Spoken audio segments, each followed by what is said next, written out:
Mga Lodi, don't skip ads po tayo, maraming salamat sa patuloy ninyong pagsuporta. Paki-like and share naman dyan mga Lodi.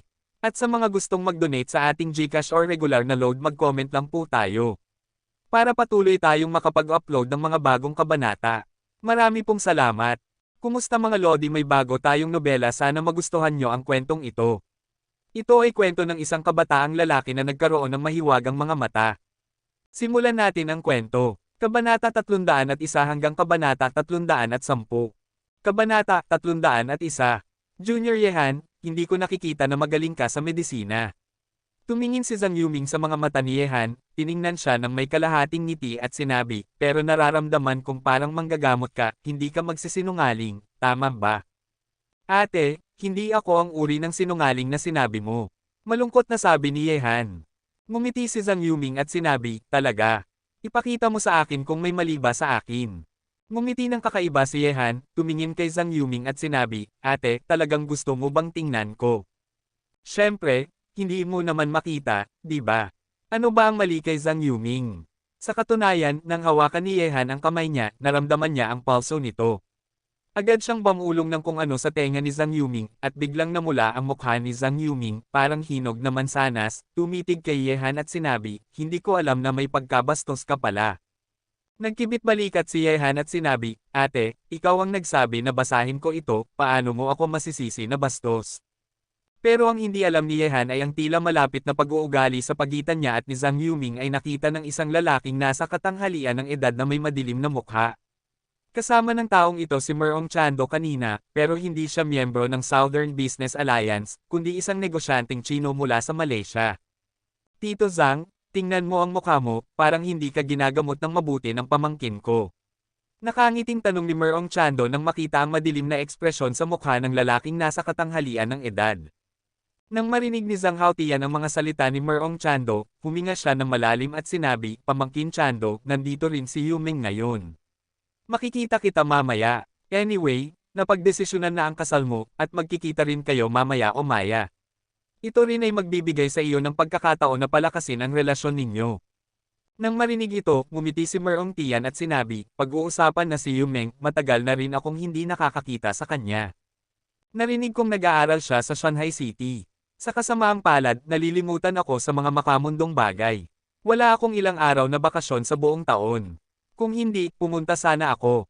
Shanghai City, nakilala ko siya, Tito Zhang, Terena, puntahan natin siya ng sama-sama, noong nag-aaral siya sa Malaysia, bata pa lang siya, ilang taon na rin tayong hindi nagkikita, siguro ang batang babae noon ay naging payat at magandang dalaga na. Terena, sa tingin ko inaabangan ka rin ni Yumeng. Matapos magsalita, dinala ni Zhang Haotian si Merong Chando patungo sa dance floor, ang kanyang mga mata ay tumingin kay Yehan na sumasayaw kasama si Zhang Yuming, at biglang naging sobrang madilim. Si Zhang Yuming, na sumasayaw kasama si Yehan, ay hindi napansin ang madilim at nakakatakot na mga mata ng kanyang ama. Pero hindi ito napansin ni Zhang Yuming, pero napansin ito ni Yehan. Ang kanyang pangunawa ay napakamatalas, at nararamdaman niya ang sinumang may masamang intensyon sa kanya. Ate, parang may naghahanap sa iyo. Binitawan ni Yehan ang maliit na baywang ni Zhang Yuming, tumigil, at tumingin kay Zhang Haotian at Merong Chando na papalapit sa kanila, pero ang mga mata ni Yehan ay halos nakatuon sa katawan ni Merong. Tiando. Nang marinig ang mga salita ni Yehan, lumingon si Zhang Yuming at tumingin, pagkatapos ay ibinaba niya ang ulo at sumigaw, tatay. Alam mo pa rin na ako ang ama mo, at 2 taon na akong wala sa bahay. Kung hindi kita pinilit na pumunta sa party na ito ngayon, hindi mo ba ako makikita bilang ama sa buong buhay mo? Malamig na umungol si Zhang Haotian, at pagkatapos ay tumingin kay Yehan, nagpatuloy siya, huwag kang masyadong lumapit sa mga estranghero, mas alam ko kaysa sa kanila kung ano ang kanilang mga plano, ito ang iyong kuya Chando, matagal na kayong hindi nagkita, kumain tayo ng sama-sama mamaya para lang pag-usapan ang kasal ninyong dalawa. Nang marinig ito, isang pagtingin ng pag-aalala ang sumilay sa mukha ni Zhang Yuming. Ang kanyang ama, napakamapagmataas pa rin, ginamit lamang siya bilang isang bargaining chip upang patatagin ang kanyang mga interes, at hindi kailanman tinanong kung gusto niya. Tumingin si Merong Tian kay Zhang Yuming at nakangiting sinabi, Yuming, matagal na rin akong hindi nakakakita sa iyo. Pasensya na, marami akong makamundong bagay, at wala akong oras na pumunta sa Shanghai City para makita ka. Mag-usap tayo ng maayos, huwag kang masyadong mag-alala tungkol sa kasal. Huwag kang mag-alala, maaari nating pag-usapan ito pagkatapos mong matapos ang pag-aaral mo. Nang marinig ito ni Zhang Yuming, huminga siya ng malalim at itinaas ang ulo, isang matatag na liwanag ang sumilay sa kanyang mga mata, tumingin siya kay Merong Chando at sinabi, Kuya Chando, pasensya na, sa tingin ko hindi na natin kailangang pag-usapan ang kasal natin, dahil may lalaki na ako. Ano? Nagalit si Zhang Haotian sa mga sinabi ni Zhang Yuming, itinaas ang kamay at sinampal siya. Pagkatapos, nakatanggap si Zhang Yuming ng isang matigas na sampal at nahulog sa lupa. Sa sampal na ito, nagulat ang mga tao sa paligid at tumingin, at nag-stop sa pagsasayaw. Nababaliw na ako, wala kang anak na babae tulad mo, Zhang Haotian, lumabas ka, lumabas ka. Naramdaman ni Zhang Haotian na saysubog na ang kanyang baga. Ang anak na babae na hindi niya nakita ng 2 taon ay binigyan siya ng ganoong malaking sorpresa nang una silang magkita. Isang sorpresa para sa kanya, paano siya kikilos sa hinaharap? Paano niya ipapaliwanag sa pamilyang Merong? Hehe, bukod sa aking ina sa bahay, wala na akong ibang dapat ikamis. Mabuti na lang at umalis ako, at least malaya ako.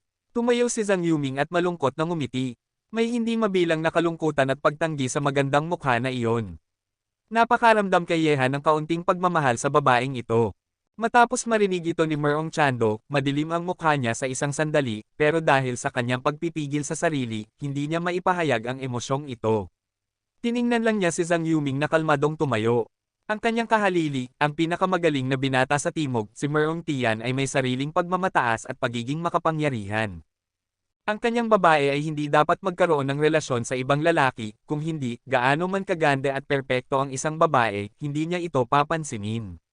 Kahit na maganda si Zhang Yuming, hindi pa rin niya nararating ang antas na nagpahulog sa kanya sa unang tingin, at lalo na ano pa, para sa kanya, ang isang babae ay isang kasangkapan lamang kapag kailangan niyang maglabas ng sama ng loob, at isang bargaining chip kapalit ng mga benepisyo.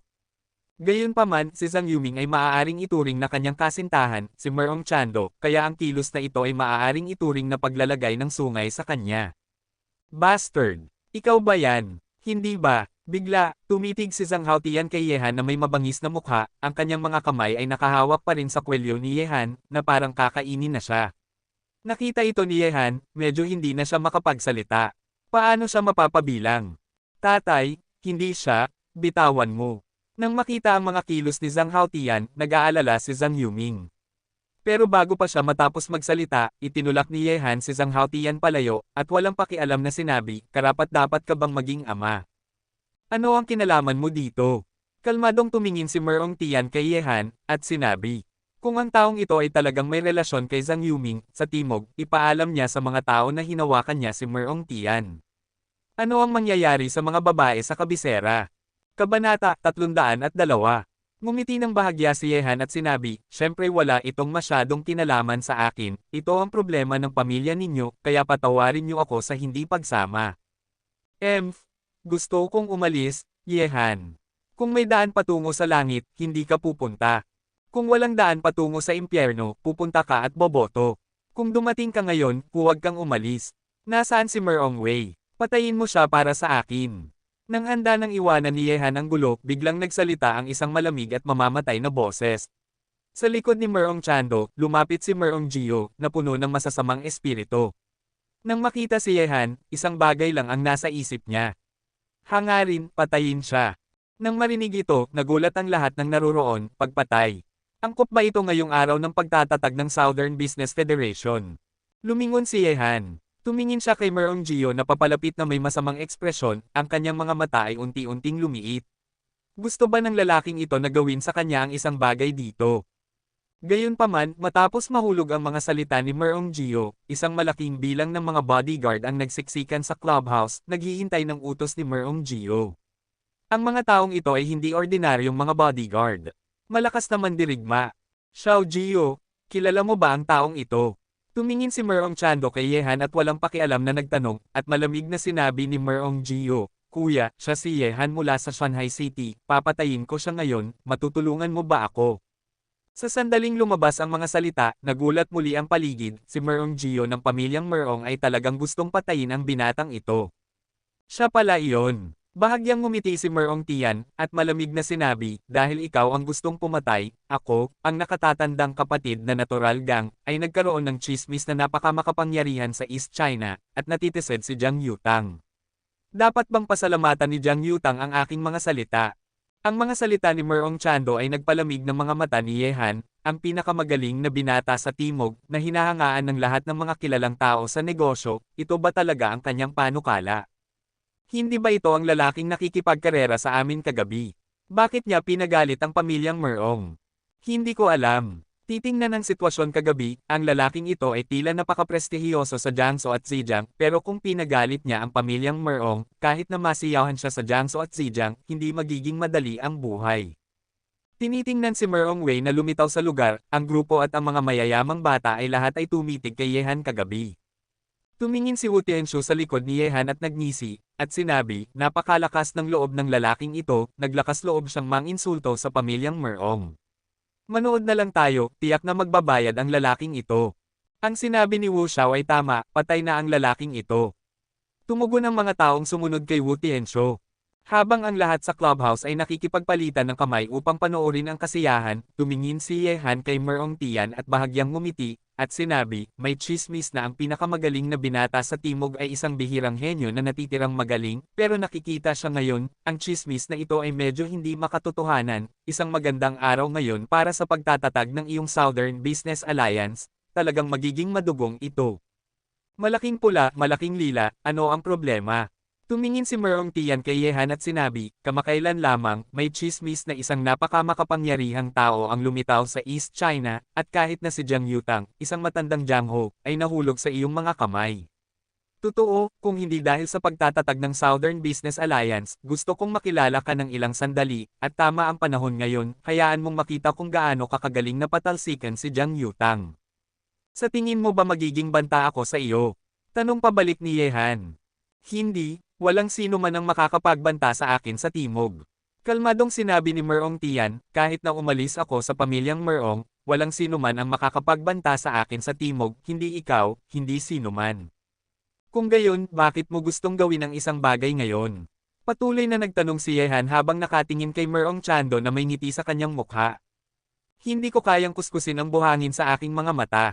Sino mang nagagalit sa akin, pipiliin kong patayin siya, at ikaw ay nasa listahang ito. Ito ang dahilan kung bakit ko gustong gawin ito. Mayroon ka bang mga katanungan ngayon? Tumingin si Merong Tian kay Yehan. Nang marinig ito, nagkibit balikat si Yehan, at pagkatapos ay sinabi, pero kailangan mong malaman ng kaunting tungkol sa sitwasyon. Ito ang Huadong, hindi ang iyong Jiangcheng. May tiwala ka ba na talagang may tatago mo ako ngayon? O hindi ka ba natatakot na ibaling ko ang iyong mga kapatid laban sa iyo? Halika at manatili dito. Nang marinig ang mga salita ni Yehan, nagulat ang mga tao sa paligid, hinamon nila si Merong Tian. Iniwan ng pamilyang Merong, ilang tao sa Timog ang maglakas loob na magsabi ng ganoong bagay. Ang lalaking ito ay talagang naglakas loob na magsabi ng anumang bagay. Ang pamilyang Merong ay maaaring mga ilangan lamang ng isang pangungusap upang mawala ka ng tuluyan sa Timog. Walang pakialam na sinabi ni Merong Chando, sa tingin ko wala ka pang kakayahan para dito. Maaaring may isang tao sa Timog na may kakayahang ito, pero hindi ikaw ang taong iyon. Kung gayon, subukan mo lang. Kalmado ang itsura ni Yehan, at pagkatapos ay tumingin siya sa mamamatay na si Merong Gio at sinabi, pinaalis kita sa Shanghai City noong nakaraang pagkakataon, pero ngayon ay tumalon ka muli, tila talagang pagod ka na sa trabaho, maaaring hindi kayang patayin ni Merong Chando ngayon, pero ang pagpatay sa iyo ay kasing dali ng pagpatay sa isang aso. Bastard, sumusunod si Merong Wei sa utos, papatayin ko siya. Ang mga salita ni Yehan ay lubos na nagalit kay Merong Gio, pinatay siya tulad ng isang aso, sino sa Timog ang maglakas loob na makipag-usap sa kanya, ang batang Panginoon ng pamilyang Merong, tulad nito. Sinasaktan siya ni Yehan sa harap ng mga kilalang tao sa Timog. Si Merong Wei, isa sa mga makapangyarihang puwersa ng pamilyang Merong, kahit na hindi gaanong marami ang mga tao, halos lahat ay mga master ng realm ng paglilinang, kaya matapos ibigay ni Merong Gio ang utos, ang grupong ito ng mga super powerful guard ay puno ng mamamatay na intensyon, ang mga taong nanunood ng kaguluhan sa paligid ay nag-address ng isa-isa, tinitingnan sila ng mga gulat na mukha, ang masasamang espiritu sa grupong ito ng mga tao ay napakabigat. Boom! Gayunpaman, sa pagsang-ayon ni Merong Chando, nang handa ng kumilos si Merong Wei, isang katawan na parang tore ay bumagsak sa likod ni Yehan na may isang malakas na tunog, ang kanyang mga mata ay kasing lamig ng talam, at ang kanyang buong katawan ay naglabas ng masasamang espiritu. Sirang, pagdating sa masasamang espiritu, maihahambing ba si Merong Wei kay Siliben? Ang lalaking ito ay nagmula lamang sa kagubatan sa Tengchong, kung saan patuloy siyang pumapatay ng isang buwan. Sa sandaling ito, ang masasamang espiritu ay pinakawalan sa kanyang buong katawan. Ang nakakatakot na hininga ay nagpatakot sa maraming babae sa clubhouse na sumigaw ng may takot at hindi man lang nila magawang tignan siya. Ang maliit na lalaki ay direktang yumuko. Ang paglitaw ni Shaben ay nagparamdam kay Merong Wei ng dignidad at pinrotektahan niya sina Merong Chando at Merong Gio. Kabanata 303. Kahit si Merong Tian ay tumingin kay Shaben na may pagkamangha sa sandaling ito. Ngayon, isang ganitong master ang dumating sa clubhouse. Batay sa kanyang nakakatakot na aura, siya ay mas malakas kaysa sa kanya, at marahil ay katumbas ng mga master sa realm ng Rendo. Mr. Ye, kailangan mo ba ng tulong ko? Lumapit si John Searson na may magandang asal, tiningnan si Merong Chando nang walang pakialam. Si Yehan ay ang kanyang lifeline, sino mang gustong humawak sa kanya ay dapat tiisin ang galit ng ganitong pinansyal na higanti. Dumating siya sa Huaxia, hindi siya nag-iisa, may mga eksperto na lihim na nagpoprotekta sa kanya. Laging kasama si Old Mike ni Searson. Sa gulat ni Yehan, hindi umatras si Shu Qing sa sandaling ito, kahit na nanginginig ang kanyang mga binti. Ngumiti si Yehan at sinabi, "Salamat sa kabutihan mo, Mr. John, pero maliit na abala lamang ito." Nakita ang tila patay na sitwasyong ito, lihim na nagulat ang lahat sa clubhouse, lalo na ang mga hindi nakakakilala kay Yehan. Parang marami siyang koneksyon, at may nakakatakot na tao sa paligid niya. Hindi nakakagulat na naglakas loob siyang hamanin si Merong Chando, ang pinakamagaling na binata sa Timog. Tila medyo tahimik si Merong Tian. Ang paglitaw ni Shaben ay talagang nagulat sa kanya. Kung gusto niyang harapin si Yehan, kailangan muna niyang lampasan ang antas ni Shaben. Sino ang kalaban ni Shaben sa club na ito ngayon? Sino ka? Ngayon ay magandang araw para sa pagtatatag ng aming Southern Business Alliance. Kung gusto mong gumawa ng gulo, magiging kaaway ka ng buong pamayanan ng negosyo sa Timog. Huwag mong sisihin ang mga matatanda kung hindi ka pumayag. Sa gitna ng katahimikan ni Merong Chando, ilang direktor ng Southern Business Alliance ang tumayo. Sila ay matanda at may karanasan, at nakita rin nila na medyo nahihirapan si Merong Tian ngayon, kaya kinakailangan nilang tumayo at takutin si Yehan. Hindi sila naniniwala na hindi yumuko si Yehan. Nang marinig ito, ngumiti si Yehan, "Medyo nakakatawa ang mga salita ninyo. Ngayon ay dumating ako upang batiin kayo ng taos-puso, ngunit tila may ilan na hindi tinatanggap ito. Kung gayon, aalis na ako." Matapos sabihin ito, biglang tumingin si Yehan kay Zhang Yuming na nakatayo sa kanyang tabi, umangat ang kanyang bibig, at pagkatapos ay sinabi kay Merong Chando, "Ang babaeng ito ba ay iyong fiancé?" "At ano naman?" Tugon ni Merong Tian na walang pakialam. Sa harap ni Zhang Haotian, ayaw pa rin niyang putulin ang kanilang relasyon. May ilang kakayahan ng pamilyang Zhang sa Malaysia. Para sa kapakanan ng relasyon na ito, kailangan lamang niyang tanggapin ito ng hayagan. Tumango si Yehan, at nang sumigaw si Zhang Yuming, kinuha siya ni Yehan at lumabas ng clubhouse na may malakas na tawa, "Merong Chando, ang babae mo ay akin na ngayon." Talagang wala si Yehan sa kakayahang maging kaaway ng pamayanan ng negosyo sa Timog. Bagong nagsisimula pa lamang ang Tianlong Group. Kung gusto nitong magtagumpay sa Timog, hindi ito dapat makagalit sa masyadong maraming tao, at ang kumpanya ni Joe Yuner ay nasa yugto pa rin ng pag-unlad. Masyadong mahirap gumawa ng maraming kaaway, mahirap mabuhay. Kaya't nagbigay daan si Yehan, na naaayon sa mga nais ng mga taong iyon, at ito ay nagbigay lamang kay Merong Chando ng isang hakbang, ngunit natural na hindi masaya si Yehan sa pagtanggap ng pagkatalo sa ganitong paraan, kaya't hindi niya nalimutan na apakan si Merong Chando bago umalis. Direkta niyang kinuha ang kanyang fiancé, na hindi lamang pinalo si Merong Chando sa mukha, kundi pati na rin inalis ang kanyang kasalukuyang sitwasyon. Ang pinakabatang babae sa Timog ay kinuha sa isang patas na paraan sa kanyang sariling partido. Tiyak na pagkatapos kumalat ang balita, ang mukha ni Merong Chando sa Timog ay hindi na kasing maliwanag tulad ng dati. Sa clubhouse, nang makita si Yehan na umalis kasama si Zhang Yuming sa kanyang mga braso, maraming tao ang may kakaibang tingin sa kanilang mga naguguluhang mata. Dahil ang babae na iyon ay fiancé ni Merong Chando, hinayaan ba siyang yakapin ni Yehan na parang walang nangyari?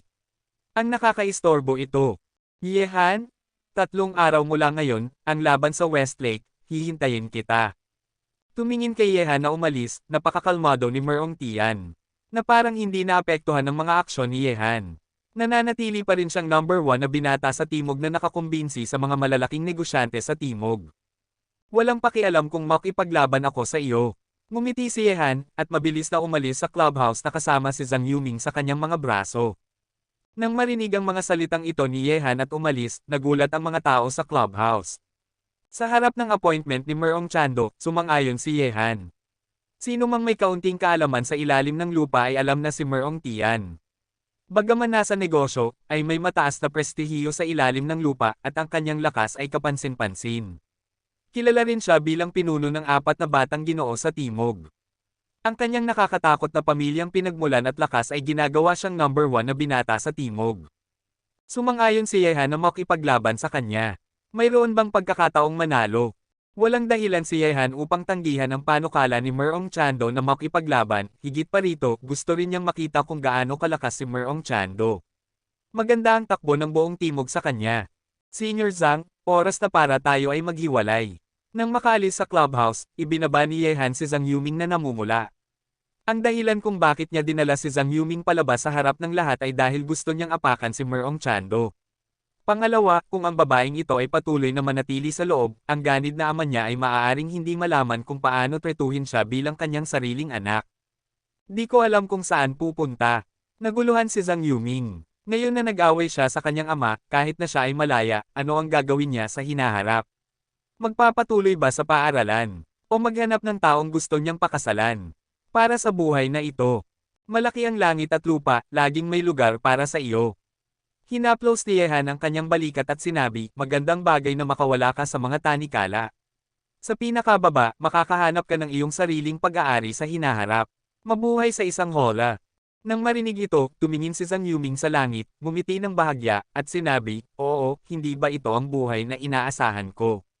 Yehan, nakapagdesisyon na ako. Babalik ako sa Shanghai City, dito ako muling magsisimula. Sa tingin ko magkikita tayo muli sa hinaharap, huwag kalimutan ang sinabi mo ngayon sa harap ng mga elit ng negosyo sa Timog, ako ang babae mo. Pagkatapos ng lahat, umalis si Zhang Yuming na may masayang mukha, at siya ay mukhang mas masigla at nagniningning matapos niyang maalis ang pasanin. Tumingin kay Zhang Yuming na umaalis, nirub ni Yehan ang kanyang ilong na may pagkadismayado. Sinabi niya ang bagay na ito upang sadyang makasakit kay Merong Chando, talagang hindi niya ito sinadya. Hanzi, ininsulto mo si Merong Chando ngayon, mukhang magkakaroon ka ng malaking problema sa hinaharap. Sa daan pabalik, sinabi ni Shu Qing na may nakabulam na mukha. Kahit na mataas ang reputasyon ni Yehan sa East China, ang reputasyon ni Merong Chando sa buong Timog, walang sinuman ang makakatapat dito sa ngayon, at sa lakas ng pamilyang Merong, kayang talunin ba siya ni Yehan?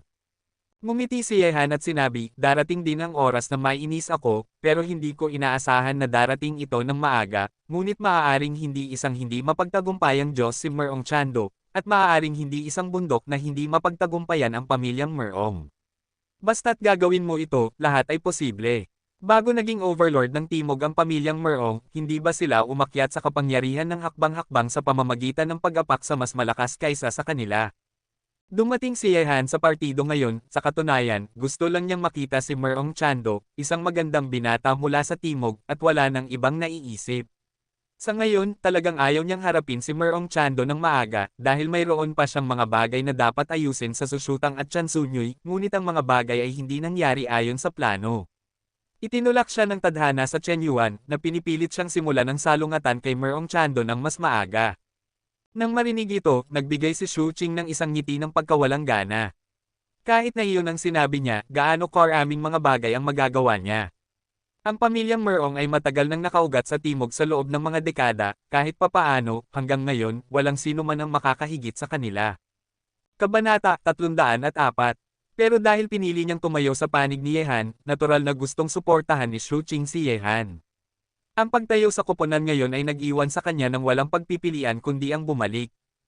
Pagkatapos umalis sa clubhouse, dahil sina Old Mike at John ay sumusunod sa likod. Selson, kaya, kumain silang lahat ng magkasama, at pansamantalang inilagay ni Yehan ang bagay tungkol kay Merong Chando sa likod ng kanyang isipan. Ang dapat mangyari ay darating din, kung may problema, magkakaroon ng solusyon, kahit na sobra kang mag-isip. Magdadagdag ka lang ng gulo sa iyong sarili. Pagkatapos ng hapunan, umalis si Old Mike kasama ang kanyang magandang katulong na si Alice dahil kilala na ni Yehan at John. Sirsen at nagkaroon ng kasunduan at wala na siyang dapat gawin dito. Pagkatapos kumain, dinala ni Yehan si John. Sirsen sa villa na inihanda ni Hiao Zhang para sa kanya at inihanda ito para kay John.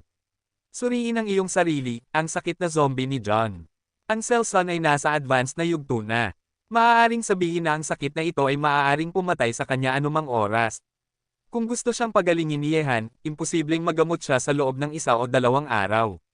Dapat itong hatiin sa ilang kurso upang tuluyang gumaling, pag-asa. Matapos maingat na suriin ang katawan ni Old John, sinabi ni Yehan sa kanya. Old John? Ang iyong mga sintomas ay tinatawag na sakit na zombie sa China, at maaari rin itong tawaging neurological zombie disease mula sa isang medikal na pananaw. Ang mga spot na iyon sa iyong katawan ng masa ay ang katangian ng sintomas na ito, at walang pangalawang kaso sa kasaysayan ng medisina. Sigurado akong magagamot ko ang iyong sakit, ngunit hindi ito gagana sa maikling panahon, hindi bababa sa 3 kurso ng paggamot ang magiging epektibo. Nang marinig ito, nagningning ang mga mata ni Old John. Tumingin siya kay Yehan at nasa sabik na sinabi, susundin kita. Basta't magagamot ang aking sakit, pwede namang tumagal. Tumango si Yehan at sinabi, Old John, buti na lang at dumating ka ng napapanahon. Kung maghihintay ka ng 10 araw at kalahating buwan, natatakot ako na ang iyong katawan ay magiging zombie na walang mahahalagang senyales. Wala kang magagawa, ngayon ay bibigyan kita ng unang kurso ng paggamot sa acupuncture. Pagkatapos gamutin si Old John ng ilang sandali, pinanatili siya ni Yehan sa villa ng isang gabi at hiniling na umalis siya patungong Shanghai City bukas. Ang pangalawang kurso ng paggamot ay maaari lamang simulan pagkatapos niyang bumalik sa Shanghai City. Masayang pumayag si Old John. Dahil pagkatapos ng paggamot ni Yehan, malinaw niyang naramdaman na ang kanyang katawan ay naiiba sa dati. Ikaw ang aking tagapagligtas, sa mga salita ng mga tao sa China. Walang gantimpala sa pagligtas sa aking buhay, ngunit gusto ko pa ring gantihan siya. Ito ang aking pagkuha ng mga stock sa mga pangunahing kumpanya sa buong mundo. Ngayon ay ibibigay ko ito sa iyo. Kinuha ni Old John ang isang kontrata mula sa kanyang malita at inilagay ito sa harap ni Yehan. Tumingin siya kay Yehan at nakangiting sinabi, huwag maliitin ang kontratang ito. Kung pipirmahan ito ni Yehan, siya ay agad na magiging isang sobrang mayamang tao na may netong halaga na daan-daang bilyon. Kahit na hindi alam ni Yehan ang bigat ng kontratang ito, para kay Old John, ayaw niyang ang relasyon nila ay maging doktor lamang at pasyente. Sa hinaharap, kung makikipagtulungan siya sa kanya sa mall, magiging mas makabuluhan ito. Kaya, si Yehan itinulak pabalik ang kontrata, sinabi niya, Old John, sobra ka nang hindi nakikipag-ugnayan. Ako, si Yehan, ay nagpapasalamat na maaari kang tumayo sa likod ko sa ganitong okasyon ngayon. Kahit na ikaw at ako ay nagkita lamang sa unang pagkakataon, kinuha na kita. Isang kaibigan, kaya panatilihin mo lang ang pasasalamat na ito sa iyong puso, kung itinuturing mo rin akong kaibigan, maaari mong ibalik ang kontratang ito dahil hindi ako pipirma dito. Nang marinig ang mga salita ni Yehan, medyo nagulat si Old John. Kung ang kanyang kontrata ay nasa kamay ng sinumang tao sa mundo, walang sinuman ang makakatiis sa tukso nito, ngunit nagulat siya sa mga kilos ni Yehan. Sinabi ni Old John, ikaw ang aking tagapagligtas, natural na itinuturing kitang kaibigan, pero wala nang iba. Sinabi ni Yehan, Old John, ikaw ay isang Diyos na naglalaro ng stock. Kung hindi ka komportable, hayaan mo akong mamuhunan ng ilang daang milyon kasama ka at tulungan mo akong kumita ng kaunting pera nang walang ingat. Iyon lang.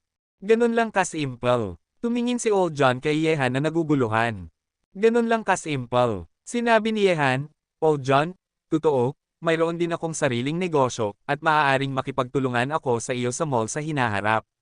Siyempre, maaari kitang abalahin. Kung talagang may mga problema ako, sana matulungan mo ako, magiging lubos akong nagpapasalamat. Malubhang sinabi ni Old John, ang sinabi mo ay masyadong seryoso. Huwag mong sabihin na ikaw ang aking tagapagligtas. Para sa kapakanan ng ating pagkakaibigan, gagawin ko ang aking makakaya upang tulungan ka kung may mga problema ka sa hinaharap, ikaw.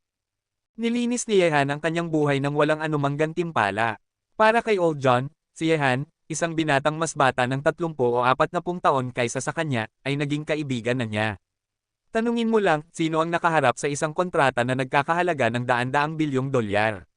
Sa halip na matukso, ang tanging dahilan ay upang gawin siyang kaibigan. Hanggang ngayon, si Old John ay nakilala lamang si Yehan. Ginamit ni Yehan ang katapatan na ito upang gawin siyang kaibigan, at natural niyang ibuhos ang kanyang puso at kaluluwa. Matapos makipag-usap kay Old John ng ilang sandali, bumalik si Yehan sa kanyang silid upang mag-practice, ngunit sa panahong ito, binigyan ni Yehan si Old John ng 800 milyong yuan na napanalunan niya mula sa karera ng kotse upang mamuhunan sa stock. Si Old John ay isang maalamat na eksperto sa lugar na ito. Ang kanyang 800 milyong pamumuhunan ay tiyak na hindi mawawala ng pera. Gayunpaman, nagsalita rin ng matapang na mga salita si Old John sa harap ni Yehan, na sa loob ng isang buwan, dobleng dadagdagan niya ang 800 milyong yuan ni Yehan ng 10 beses. Kung ito ay doble ng 10 beses sa loob ng isang buwan, iyon ay 8 bilyon. Inaabangan pa rin ni Yehan ang mga salita ni Old John.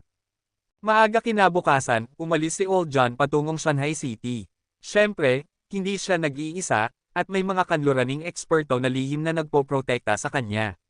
Para sa isang pinansyal na higanti tulad ni Old John, paano siya maglalakbay ng walang mga bodyguard? Nararamdaman pa rin niya na ang taong lihim na nagpoprotekta kay Old John ay tiyak na isang master. Ang pakikipag-ugnayan sa pagitan ni Yehan at Merong Chando 3 araw mula ngayon ay mabilis na kumalat sa ilalim ng lupa ng East China. Ang mga taong nakakaalam tungkol sa pangyayaring ito ay nagtatalo, ngunit inaabangan din nila ito. Si Yehan, ang bagong dating sa ilalim ng lupa ng East China, ay kasalukuyang nasa East China, ang langit ay nasa taas ng araw, at si Merong Chando, ang pinakabatang-batang Panginoon sa Timog, ay isa rin sa nangungunang 4 na batang Ginoo sa Timog, kaya't napakalakas. Kahit na ang laban na ito ay nakakuha ng atensyon ng maraming tao, hindi gaanong marami ang nagtitiwala kay Yehan. Pagkatapos ng lahat, sa mas bata na henerasyon sa Timog, walang sino man ang may lakas na talunin si Merong Chando, ngunit maaaring hindi niya matalo si Merong Chando. Nalaman ng tungkol sa laban na ito, ang 5 pinuno ay pumunta upang tanungin ng personal si Yehan. Sa ngayon, nasa iisang kampo sila ni Yehan. Kung may mangyari kay Yehan, lahat ng kanilang pagsisikap ay magiging walang kabuluhan. Mga kaibigan, wala ba kayong tiwala sa akin? Nakita ang mga nag-aalalang tingin sa mga mukha ng 5 pinuno, bahagyang ngumiti si Yehan at sinabi, huwag kayong mag-alala, hindi ako sasang-ayon sa anumang bagay na hindi ko sigurado. Hindi ninyo kailangang mag-alala tungkol sa bagay na ito, sa pamamagitan ng paraan, paano pinapanood ng Sushutang at Chansunyoy. Mayroon ba silang mga bagong aksyon? Sinabi ni Hiaozong, ang 2 pamilyang ito ay walang ginagawa kundi pumatay at pumatay, ngunit ayon sa mga ulat mula sa aking mga especially iya, ang pangalawang general ng Bloodhound Hall ay babalik sa Zhejiang ngayong gabi upang bantayan ang pangunahing altar ng Zhejiang. Palitan ng pangatlong general na orihinal na nagbabantay sa pangkalahatang altar ng Zhejiang, at sa ganitong paraan, ang Chansen Society ay maaaring nasa kawalan. Ang pangalawa ay babalik sa Zhejiang. Umupo si Yehan sa sofa ng tahimik sa loob ng ilang sandali, tumingin kay Hiaozong at sinabi, tumpak ba ang balitang ito? Sigurado ka bang babalik ang pangalawa sa pangkalahatang altar ng Zhejiang ngayong gabi? Walang mali, sinabi ni Hiaozong, malubhang nasugatan ang pangalawang general, at halos mamatay ang hari kasama niya ilang araw na ang nakalilipas at sa susunod na araw. Hindi siya makakatulong sa Jiangsu at Zhejiang ngayon. Normal lamang na bumalik siya sa pangkalahatang altar ng Zhejiang upang umupo sa command. Kabanata 305. Nang marinig ito, lumiit ang mga mata ni Yehan at ngumiti. Sa pagkakaalam ko, ang numero 1 general at ang pangalawang general ng Bloodhound Hall ay mag-asawa, tama ba? Oo, ang dalawang ito ay sumunod kay Jiang Yutang upang sakupin ang mundo noong unang mga taon, at walang nakakaalala ng kanilang tunay na pangalan, ngunit sa ilalim ng lupa, ang dalawa sa kanila ay kilala bilang duo ng Mandarin Ducks, at pinatay nila ang hindi mabilang na mga master para kay Jiang Yutang, na nagdulot ng takot sa mga tao. Sabi mo kung ang pangalawang general ay mamamatay sa kamay ng Chansunyoy, ano ang gagawin ng Sushutang? Hindi, eksakto, ano ang gagawin ng unang general? May nakakatakot na ngiti sa mukha ni Yehan, na nagpangiti sa 5 pinuno na tumingin sa kanya ng may pagtataka, may plano ba si Yehan? Sinabi ni Hiaozong, kung ang pangalawang general ay mamamatay sa kamay ng Chansunyoy, tiyak na mababaliw ang unang general. Sa panahong iyon, hindi mapipigilan ng puting mukha na military master ang kanyang pagnanais na maghayganti. Mr. Ye, mayroon ka bang mga ideya? Hindi sumagot si Yehan, ngumiti siya at sinabi, hindi mo na kailangang magtanong ng anumang karagdagang katanungan, malalaman mo rin ito sa ilang sandali, ngayon bantayan mo ang itinerary ng pangalawang general patungo sa Zhejiang, gusto kong malaman ang kanyang eksaktong ruta. Nang marinig ang mga salita ni Yehan, lahat ng 5 pinuno ay umalis sa villa, ngunit humigit kumulang na nahulaan nila na malamang na aatakihin ni Yehan ang pangalawang general. Ang Hangzhou-Guangxi Expressway ay ang tanging daan patungo sa ilog Zhejiang. Alas 8 na ng gabi at napakakaunting sasakyan ang dumadaan sa highway. Sa isang hindi kapansin-pansing sasakyan, nakaupo si Yehan sa driver's seat at tahimik na naninigarilyo, at nakaupo sa co-pilot si Silly Ben. Sa sandaling ito, nakatingin siya sa kalsada sa harap na may seryosong mukha. Gayunpaman, ang nakakagulat ay narito rin ang unang langit at nakaupo mismo sa likod ni Yehan. Gayunpaman, kung susuriin mo ng mabuti, mapapansin mo na ang katawan ng unang langit ay medyo naiiba sa dati, kahit na ang kanyang momentum ay nananatiling makapangyarihan, ngunit mula sa pananaw ng hugis ng katawan, ang unang langit na ito ay mas payat. Hanzi, malapit ng mag-alas 9, at hindi pa lumilitaw ang pangalawang general, kaya't ang impormasyon na ibinigay ni Hiao Zhang ay hindi maaaring mali, tama ba? Sa likod ni Yehan, sinabi ng unang hari, kahit na ginagaya ang boses ng unang hari. Langit, ngunit ang unang langit ay hindi tatawag kay Yehan na Hanzi, at ang taong maaaring tumawag sa kanya ng ganoon ay si Zhou Lai. Si Zhou Lai ay isang Diyos na magnanakaw. Ang dahilan kung bakit nakakagalaw siya sa ilalim ng lupa ng napakaraming taon nang hindi pinapatay ng kanyang mga kaaway ay dahil mayroon siyang espesyal na kasanayan sa pagkukunwari, na nagpapahintulot sa kanya na mag-transform sa sinumang tao nang hindi napapansin ng sinuman. Alam na ni Yehan ang natatanging kasanayan ni Zhou Lai, kaya't nang malaman niyang babalik ang pangalawang general sa Zhejiang ngayong gabi, naisip niya ang planong ito upang harangin at patayin ang pangalawang general bilang unang langit.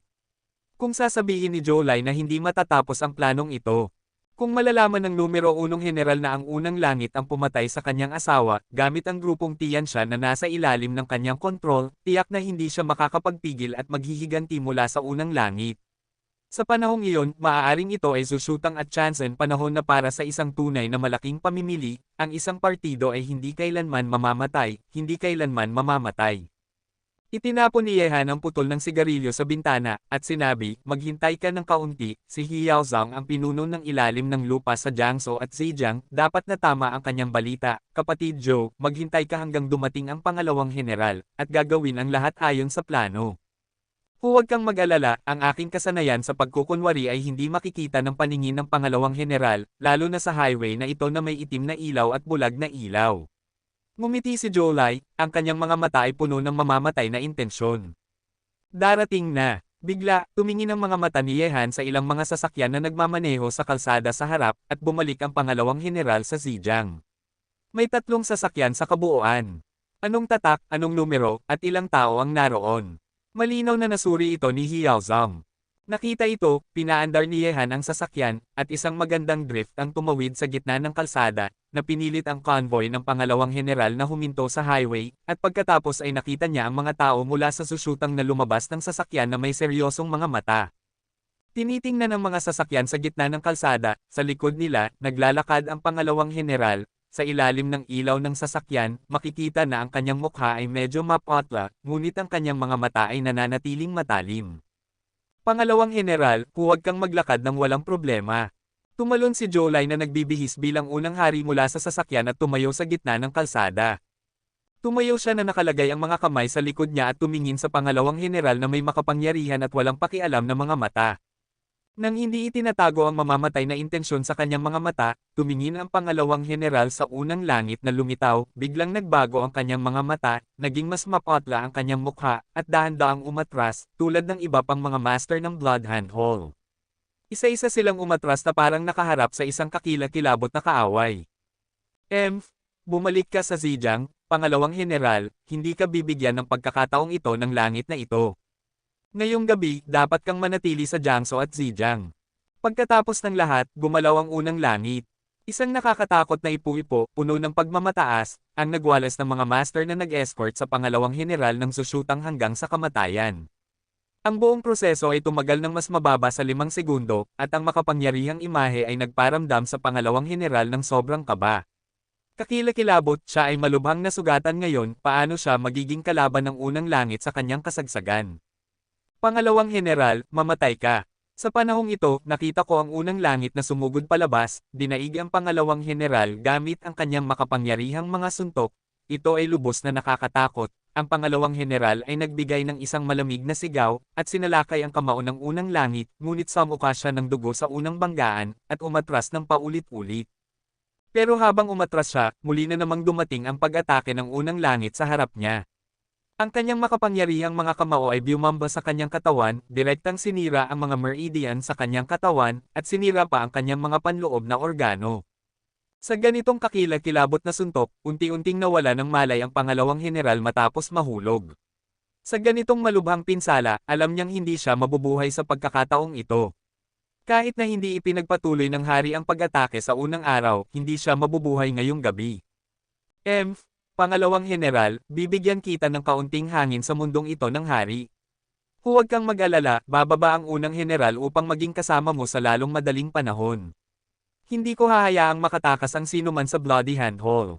Pagkatapos nito, tumawa ang unang araw. Umalis si Wang, at mabilis na nawala ang sasakyan sa highway.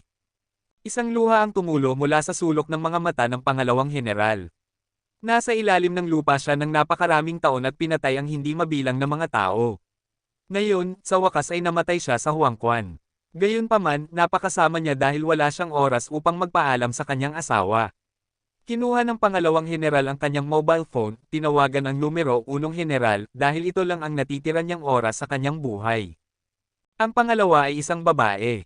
Kahit na hindi siya maganda at pumapatay tulad ng abaka, siya ay isang babae na may laman at dugo pagkatapos ng lahat.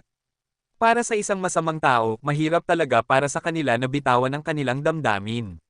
Siyempre, si Jiang Yutang maliban sa mga tao, nang malapit nang mamatay ang pangalawang heneral, ang kanyang nami-miss ay hindi ang mga karapatan sa mundong ito, hindi ang pera, hindi ang mga pagnanasa, kundi ang kanyang asawa. Alam ni Yehan ang tungkol sa unang heneral at ang pangalawang heneral.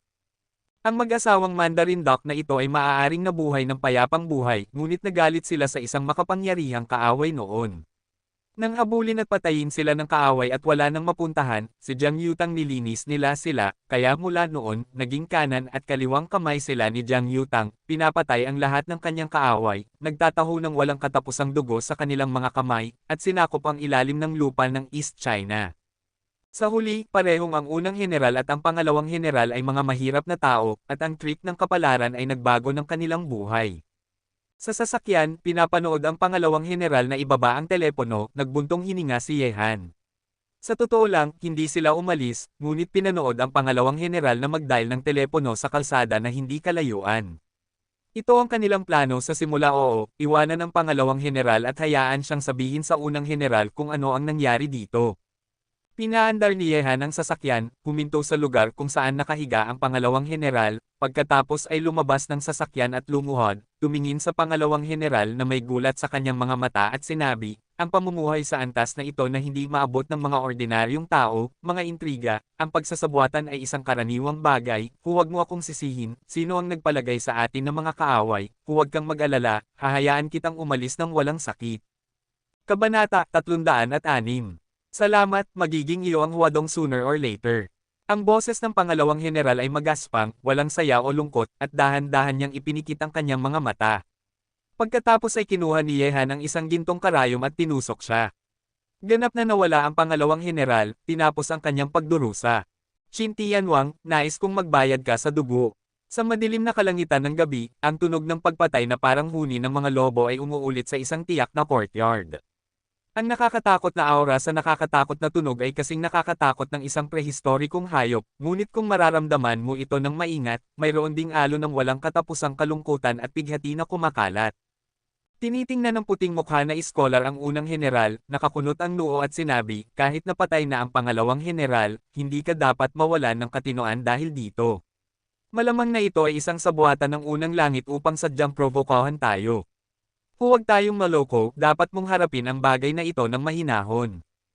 Umalis ka. Tumingin ang unang heneral sa puting mukha na military commander na may nakakatakot na pagnanais na pumatay sa kanyang mga mata at sinabi. Wuji, mula nang dumating kami sa Jiangsu at Zhejiang, nakinig ang mag-asawa sa iyo sa lahat ng bagay, ngunit ano ang nakuha namin sa huli? Kung hindi mo inirekomenda na si Jinyu ay bumalik sa Zhejiang upang bantayan ang pangunahing altar, mamamatay ba siya sa kamay ni Qin Tianwang? Ngayon, walang makakapigil sa akin, kung ikaw Wuji ay manggahas na pigilan ako, papatayin kita. Ikaw, hindi inasahan ng puting mukha na military division na ang numero 1 general na palaging sumusunod sa kanya ay manggahas na makipag-usap sa kanya sa ganitong paraan, at kahit na nagbanta na papatayin siya, at ang kanyang mukha ay naging pula sa galit. Umalis ang unang general, at pinangunahan ang grupo ng Tiansha patungo sa bastion ng Chansen Association sa Wenhai City sa magdamag. Ang grupong Tiansha ay isang makapangyarihang koponan na sinanay ng unang general at pangalawang general. Sumusunod lamang sila sa mga utos ng unang general at pangalawang general, at hindi sila makomand ng puting mukha na military division. Kaya, sa utos ng unang general, ang makapangyarihang koponang ito ay sumunod sa unang general at nagmadali patungo sa Wenhai City. Para sa galit na kilos ng unang general, wala nang paraan ang puting mukha na military division upang pigilan ito kundi ang itapon ng kanyang tasa sa galit. Sa gitna ng gabi, ang grupong Tiansha na pinangunahan ng unang general at ang Chansen Society ay naglunsad ng isang nakaguguluhang laban. Ang laban na ito ay tumagal hanggang alas 4 ng umaga na may mga ilog ng dugo at mga bundok ng mga buto. Sa huli, ang unang general ay namatay sa labanan. Namatay siya sa ilalim ng sabay-sabay na pag-atake ng unang hari at pangalawang hari, ngunit ang unang general na may matinding puso ay napakalakas din, at kahit na nasugatan ng malubha ang unang hari, halos napatay niya ang pangalawang hari. Ang mga tao ay mga makatuwiran at advanced na nilalang, ngunit kapag nawala sila sa kanilang katinoan, ang kanilang baliw na estado ay napakakatakot. Tulad ng unang general, upang makaganti sa kanyang minamahal na asawa, siya ay tuluyan ng nawala ng katinoan, ngunit ang kanyang huling wakas ay napaka-miserable, siya ay pinugutan ng ulo ng unang Heavenly King, at lahat ng tao sa grupong Tiansha ay namatay sa labanan, walang natira. Siyempre, nagbayad din ng mabigat na presyo ang Chansen Association. Sa ngayon, mayroon na lamang silang hindi hihigit sa 200 tao na kayang makipaglaban. Sa pagpatay sa grupong Tiansha at pagpatay sa unang general, dapat ay masaya ang unang hari sa ganitong wakas, ngunit hindi siya masaya dahil mas maraming tao ang namatay sa kanyang mga kamay, at kahit siya mismo ay nasugatan. Kung ang susyutang ay nagpadala ng mga eksperto ngayon, wala na siyang kakayahang makipaglaban muli. Bastard, ito ba ay nabaliw? Tumingin ang Tianwang sa tanawin ng mga bangkay na nakakalat sa lupa at ang dugo na umaagos sa ilog sa harap niya, ang kanyang mukha ay madilim at nakakatakot. Ang pangalawang hari ay mapatla. Sa huling laban niya sa pangalawang general, siya ay nasugatan. Ngayon, sa harap ng baliw na unang general, mas lalo pa siyang nasugatan. Sinabi niya, Qin Heavenly King, may mali, ang pangalawang general, ang bastardo na ito ay patuloy na nagsasabing paghihiganti, sino ang kanyang pinaghihigantihan. Naisip din ito ng unang hari, at galit na sinabi, siyasatin mo ito para sa akin, dapat mong alamin kung ano ang pinagdaanan ng bastardo na unang general ngayong gabi. Ang salpukan sa pagitan ng unang general at ng Chansen Society sa Wenhai City ay kumalat din kinabukasan. Sa ngayon, ang mga mata ng ilalim ng lupa sa East China ay nakatuon sa kanila. Sa isang gabi, namatay sa labanan ang numero 1 general, naglaho ang grupong Tiansha, at nakaranas ng matinding pagkasira ang Chansen. Ang lahat ay nagtatanong tungkol sa pangyayari. Ang mag-asawa ay mga ibon sa parehong gubat at nag-uusap sila ng magkahiwalay kapag may sakuna, ngunit ang unang general at ang pangalawang general ay kapuri-puri na mag-asawa. Sa harap ng bintana, ibinuhos ni Yehan ang alak mula sa kanyang tasa sa hangin bilang pag-alala sa kapuri-puring mag-asawa. Namaya pa ang unang general sa labanan kagabi at wala nang natira sa grupong Tiansha. Tanging ang pangalawang antas ng tao na may ganitong mabigat na puso ang makakagawa nito. Kahit na ang ganitong resulta ay inaasahan ni Yehan, ngunit sa pagkuha ng ganitong kagalang-galang at nakasisilaw na mag-asawang Mandarin Duck, hindi siya makaramdam ng saya sa kanyang puso.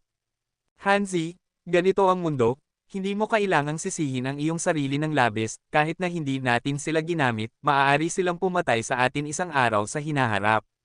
Kung nais mong mabuhay sa ilalim ng lupa, hindi ka dapat magkaroon ng pusong maawain, sabi ni Zhou Lai sa tabi, sinundan niya ang kanyang guro sa ilalim ng lupa simula pa noong bata siya, at mayroon siyang malinaw na pag-unawa sa puntong ito.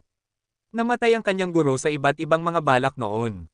Alam ko, tumango si Yehan, at pagkatapos ay tumingin sa 5 pinuno na nakatayo sa likuran niya at sinabi, mga kaibigan, tulungan niyo akong ilibing ang unang general at ang pangalawang general ng magkasama sa isang pinagkakatiwalaang lugar ng Geomantic Oman.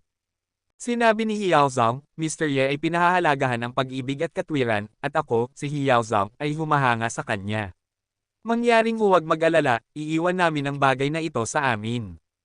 Tumingin si Lin Changsho mula sa Janfo kay Yehan at nagtanong, Mr. Ye, ang Sushutang at Chansen Society ay parehong seryosong nasugatan ngayon. Ano ang susunod na dapat nating gawin? Panahon na ba para makilahok tayo? Huwag mag-alala, sinabi ni Yehan, nais kong tingnan ito bago ako magsalita muli. Ang Bloody Handhole ay nawala ng unang general at pangalawang general, ngunit mayroon pa ring pangatlong general. Sa ngayon, walang sinuman sa paligid ng puting mukha na military commander na magagamit. Sa palagay ko ay darating ang pangatlong general sa Jiangsu at Zhejiang sa lalong madaling panahon, hayaan siyang makipaglaban sa unang hari at pangalawang hari sa loob ng ilang araw, ngunit pagkatapos ng laban kay Merong Chando, panahon na para sa atin na makipagpalitan ng huli kay Chansen, hindi dapat natin sila bigyan ng pagkakataong huminga. Nang marinig ang malinaw na mga salita ni Yehan, tumango ang 5 pinuno. Tinitingnan ng likuran ni Yehan, medyo maswerte sila. Buti na lang at pinili nila si Yehan. Hindi nila alam kung paano sila malalagay sa panganib ng pagkamatay ng batang ito. Kabanata 307. Yehan. Tinig na puno ng galit ang binitiwan ng unang langit dahil si Yehan ang tanging may kakayahang pumatay sa pangalawang general at isisi ito sa kanya. Nakalimutan na niya ang pananatili ni Yehan sa Jiangsu at Zhejiang. Siyempre, dahil sa pananatiling mababa ng profile ni Yehan sa panahong ito, unti-unting nawala ang kanyang pag-iingat sa kanya at nailipat ang kanyang atensyon sa Sushutang. Wolf Cub, paano mo ako naglakas loob gamitin? Tumindig ang pagpatay sa mga mata ng unang hari, iniisip na si Yehan ang lihim na nagdawit sa kanya, kaya't labis na nagalit ang unang hari, at higit sa lahat, nagkaroon siya ng pakiramdam ng pagkakanulo. Nang unang dumating si Yehan sa Jiangsu at Zhejiang, sadyang ipinakita niya ang kanyang pagkakaibigan. Lahat ng ito ay isang ilusyon lamang na nais niyang anihin ang mga benepisyo ng mangingisda.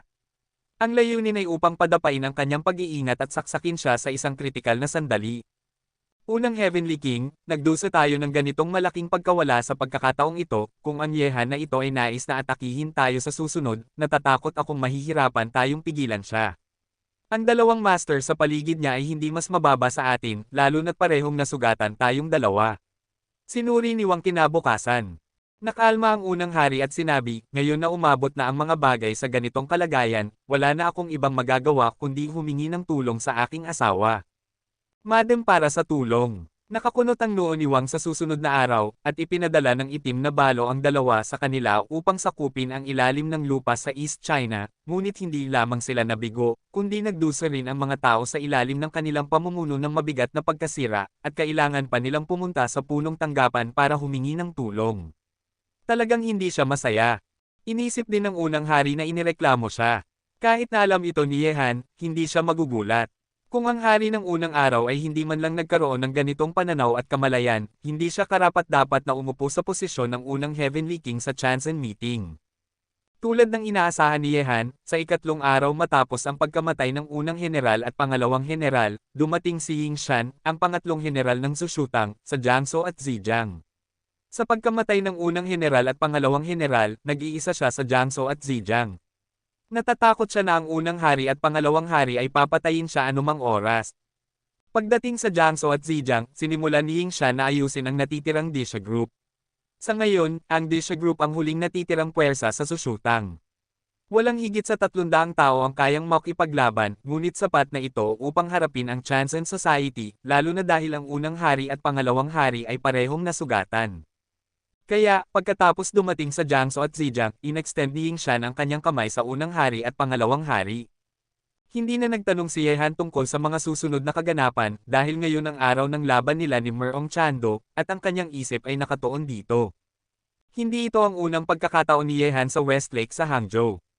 Siya ang dumating upang mag-recruit ng mga sundalo noong nakaraang pagkakataon. Nakilala niya si Xiao Yunyan at sa huli ay nakatagpo kay Xu Qing at ang kanyang grupo na aksidenteng nagkasalubong. Ang anak ng isang mayamang pamilya, ngunit ngayon, muling dumating si Yehan sa Westlake, hindi para maglibang.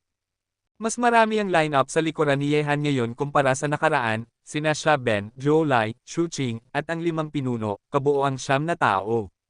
Marami pa ring mga turista sa Westlake ngayon tulad ng dati, ngunit isang subsection ang sarado ngayon at ipinagbabawal ang mga turista na pumasok.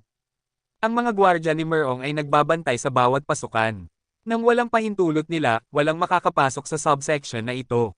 Siyempre, naglakad sina Yehan at ang iba pa na may pagmamalaki, at hindi sila hinarang ni Merong Wei. Ngunit pagdating dito, napansin ni Yehan na bukod sa kanila, may ilan ding tao na pumasok dito. Kabilang sa mga ito ang ilang mga kilalang tao at mayayamang tao na dumalo sa partido noong araw. Siyempre, ang mga taong ito ay narito lamang upang manood ng aliw. Hindi rin sila pinigilan ni Merong Chando, nais niyang talunin si Yehan sa harap ng mga kilalang tao sa Timog, talagang paiya siya ng labis, at ipakita sa lahat na walang sinuman sa Timog ang makakapantay sa kanya. Nais ni Merong Chando na makipagsabayan sa lahat at tiyak na ang lahat ay nakatakdang tapokon siya. Hehe, maraming tao. Isang sulyap si Yehan sa buong tanawin at bahagyang ngumiti. Ito ay isang grupo lamang ng mga taong kumakain ng buto ng pakwan at nanunood ng aliw, ngunit sa palagay ko ito rin ay sadyang ginawa ni Merong Chando. Ang kanyang layunin ay gawing pangit ka sa harap ng mga taong ito. Hanzi, sigurado ka ba talaga? Tanong sa tabi. Hanggang kalahati. Tugon ni Yehan, maaari niyang maramdaman ang lakas ni Merong Chando na dapat ay kabilang sa antas ng isang master ng Ren Meridian, basta't masira niya ang Governor's Meridian, siya ay isang master ng Ren Meridian. Sa puntong ito, nakatayo na si Merong Chando sa isang pavilion sa gitna ng lawa. Ang pavilion ay matatagpuan sa gitna ng lawa at ang tanging paraan upang makarating sa pavilion ay sa pamamagitan ng bangka. Kasama ang maraming tao, malakas ang kanilang pag-uusap tungkol sa nalalapit na laban, at kahit ang ilang mga walang magawa ay gumawa ng taya na tiyak na matatalo si Yehan. Para sa mga ito, hindi nag-alala si Yehan, hindi mahalaga kung siya ay manalo o matalo. Kinuha ni Yehan ang Longquan sword na ibinigay ni Shaben, at sa susunod na sandali, ang kanyang katawan ay umikot parang isang hanging-hangin, lumutang siya patungo sa pavilion sa gitna ng lawa. Ang buong tao ay bumagsak na matatag sa pavilion, nakatingin kay Merong Tian na nakaharap, walang kapantay at walang pakialam. Nang makita ang eksenang ito, maraming tao ang pumalakpak sa kanilang mga puso. Hindi nila nakita ang ganitong labanan na hindi pangkaraniwan. Walang pakialam kung sino ang mananalo o matatalo ngayon, marami silang natutunan sa araw na ito. Ikaw at ako ay nagkokompetensya, kinakailangan bang hayaan ang mga tao na ito na manood ng palabas? Sa pavilion, tumingin si Yehan kay Merong Tian at sinabi na may bahagyang ngiti. Sinabi ni Merong Chando na kalmado, bakit, natatakot ka bang mawala ng mukha sa harap ng mga tao ng Timog? Ngumiti si Yehan at sinabi, kung igigiit mo na isipin ito, wala na akong masasabi. Ngayon nandito na ako, handa na ba ang laban natin? Sa palagay ko ang mga kumakain ng pakwan ay naghihintay pang makita akong kumilos. Napakaabala, mukhang napakasigurado mo. Tumingin si Merong Chando kay Yehan at sinabi, kung hindi kita talunin sa lahat ng aspeto ngayon, talagang mapapaisip ka na hindi mo ako kayang baliwalain, si Merong Chando, kung makakilala ka sa East China. Tumingin si Yehan sa Longquan sword, dahan-dahan niyang hinayla ito, at sinabi, tama ka, pinapabayaan kita, Merong Chando, at ang iba ay tinatrato kang Diyos, ngunit para sa akin, tinatrato kita tulad ng isang mortal. Kung gayon, malalaman mo kung gaano kasinungalingan ang iyong ideya. Nagsalita si Merong Chando na may pangungutya, at dahan-dahan niyang hinayla ang kanyang espada, at malamig na sinabi. Sa Timog, pinigilan ko ang iba pang 3 tao na gustong maging hari at nakuha ang reputasyon ng pinakamagaling na binata sa Timog. Kumpara sa kanila, malayo ka pa. Sa buong China, ako, si Merong Tian, ay may isang kalaban lamang, ngunit siya ay nasa Hilaga, at ako ay nasa Timog. Isang araw, ako, si Merong Tian, ay hindi lamang tatapak sa Timog, kundi pati na rin magtatag sa Hilaga, upang makitang lahat ng tao sa mundo kung sino ang tunay na hari. Nang marinig ang mga mapanghamak at mapagmataas na salita ni Merong Chando, ngumiti si Yehan at sinabi, ang nasa Hilaga ay si Nolan Mietian, tama. Hayaan mo akong sabihin sa iyo ang isang kwento, gusto kong makilala ang isang babae, pero kung gusto kong makuha siya, kailangan kong tapakan si Nolan Mietian. Ngunit kung gusto kong tapakan si Nolan Mietian, kailangan kong tapakan ka muna, Merong Chando, kaya't ang dalawa sa atin ay nakatakdang maging mga katunggali, at walang pagbabago. Pagkatapos ng lahat, puno ng fighting intent ang katawan ni Yehan, ang kanyang murderous aura ay parang espada, at sa susunod na sandali ay gumalaw siya ng mga paa, ang espada sa kanyang kamay ay naging kidlat at in swings patungo kay Merong Chando. Kabanata 308.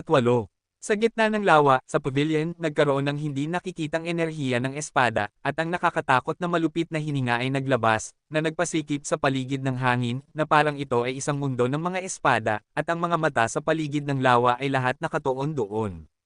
Nang pumatay si Yehan gamit ang espada, ang malamig at mayabang na mga mata ni Merong Tian ay nagningning ng pagnanais na pumatay, at bigla niyang inihampas ang kanyang espada, labis na mabangis at mapanlikha. Sa susunod na sandali, ang pagsasalpukan ng dalawang pambihirang kilalang armas ay gumawa ng tunog na parang kulog, kahit na 100 metro ang layo, ang lahat ng tao sa paligid ng lawa ay nakaramdam ng kapangyarihan ng tunog na iyon. Ang espada sa kamay ni Merong Chando ay hindi ordinaryo, kundi isang tanyag na armas ng China, ang Tai Sword, na kasing tanyag ng Longquan na hawak ni Yehan. Sa kanilang unang salpukan, pareho sila ni Yehan at Merong Chando ay nakaramdam ng mapanlikhang kapangyarihan na inilabas ng bawat isa. Longquan Sword, karapat-dapat ka bang gumamit ng ganitong magic weapon? Ang walang pakialam na mga mata ni Merong Chando ay puno ng pagmamayabang, at ang Tai Sword sa kanyang kamay ay naglabas ng mga sinag ng espada, na bumabalot sa posisyon ni Yehan na napakalakas. Isinwing ni Yehan ang kanyang espada upang labanan, at ang aura ay galit na naglabas mula sa kanyang katawan. Kasabay nito, siya ay ngumiti ng pang-aasar, hindi ako karapat-dapat gumamit ng Longquan. Ikaw, Merong Tian. Karapat-dapat ka bang gumamit ng Tai Sword? Yin Yang Liangyi swordsmanship. Sa susunod na sandali, si Yehan ay tumakbo na parang kidlat, at ang Longquan sa kanyang kamay ay ibinato. Ang kurtina ng espada ay tila isang kurtina ng tubig na nakatayo sa kalangitan, isang yin at isang yang, ang dalawang extreme na kapangyarihan ay nagsalupong sa espada ni Merong Chando at sumabog. Ang rolling destructive power ay nagdulot sa buong pavilion na bumulusok, na para bang sa ilalim ng atake ng dalawa, ang pavilion ay tiyak na babagsak. Ang mga nakapaligid na mata ay masigasig na nanunood sa kanilang bawat galaw sa pavilion.